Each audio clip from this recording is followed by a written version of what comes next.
Q26ai Part 1 from the 2013 Revised Higher Physics paper. And so this is all about a cyclotron. Let me just talk a wee bit about what cyclotrons do and how they work.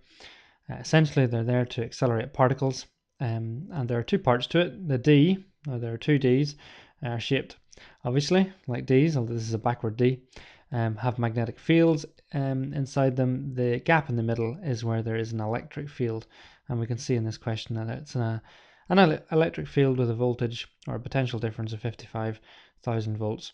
So protons would enter here at R and they would accelerate across this gap. When they do that, they enter this region of where there's a magnetic field. That causes them to accelerate but not increase in speed. They change direction, as we know, and then they leave the field and the polarity of the supply flips over, and so the proton accelerates in the opposite direction, so increasing in speed further. And that process keeps going. There's a change in direction in that magnetic field, and then a further increase in speed in the electric field, and so on, until the proton beam fires out at the exit point. So what's the question? Well, let's have a look at it. First of all, it says to show that the work done on the proton as it accelerates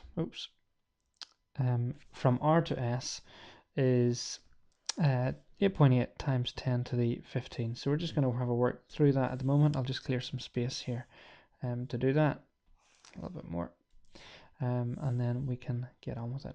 So work done, well, the formula for work done, as you will know, is EW is equal to QV. One of the things you'll notice if you look at the marking scheme here is it tells us we must start with the formula, because this is a show that question. So that's our formula. Then we plug the numbers in.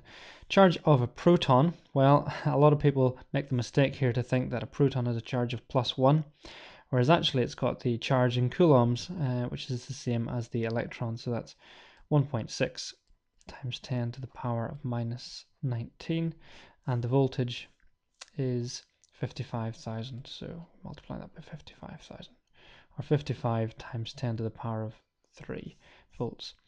And when we plug those numbers into the calculator, we get our answer, which we're already told, which is 8.8 times 10 to the -15. So really not much you can do wrong here, obviously, other than what I've pointed out there, and remembering to include the formula, otherwise you don't get the mark at all.